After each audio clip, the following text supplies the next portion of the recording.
Comment mesurer le radon en milieu professionnel? On mesure le radon en milieu professionnel à l'aide d'un détecteur de radon. Ces détecteurs sont disponibles auprès des laboratoires accrédités pour une vingtaine d'euros, analyse comprise. Avant de réaliser une mesure de radon, il faut déterminer et caractériser les lieux de pose des détecteurs en s'aidant d'un plan de mesurage. Ce plan, basé sur les caractéristiques des différentes pièces de travail, permet de déterminer le nombre de capteurs nécessaires et leur position. Les mesures se font dans les pièces en sous-sol et rez-de-chaussée avec risque important d'accumulation de radon, les pièces aveugles mal ventilées. On priorise les pièces mal ventilées ou présentant des défauts d'étanchéité par rapport au sol, occupé par les salariés. Dans un bâtiment, il est recommandé de placer au moins un détecteur pour chaque local et un supplémentaire par unité de surface de 200 m². Ils doivent être mis en place en hiver pendant une période de 2 mois minimum sans être déplacés. Pour les lieux de travail spécifiques, il est recommandé de placer au moins un détecteur tous les 200 m² dans les cavités ou un détecteur tous les 500 mètres linéaires dans les tunnels et de prévoir 2 campagnes de mesure dans l'année. Pour les chantiers souterrains de courte durée, le recours à des appareils permettant la lecture immédiate du niveau de radon est à mettre en place dès le début du chantier. Voici quelques règles simples de pose des détecteurs.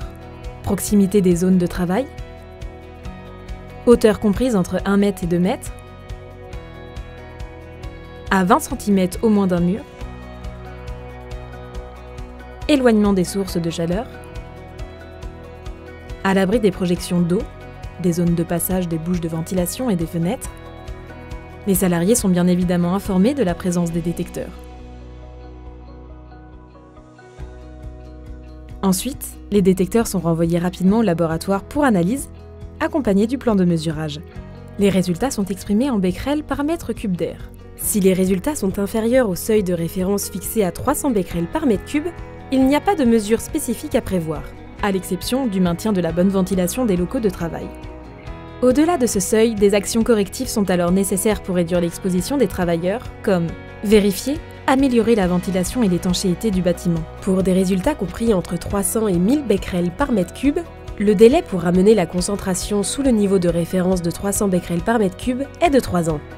Si les résultats dépassent 1000 becquerels par mètre cube, un délai intermédiaire de 12 mois a été fixé pour ramener la concentration en deçà de 1000 becquerels par mètre cube. Il existe des guides et des professionnels auxquels peuvent faire appel les employeurs. Après les travaux, des nouvelles mesures sont réalisées pour contrôler l'efficacité des mesures correctives. Si dans les délais réglementaires l'abaissement de ce seuil, 300 becquerels par mètre cube, n'est pas atteint, une zone radon associée à des dispositions renforcées est établie. Pour en savoir plus, n'hésitez pas à consulter notre site prst-pdl.fr.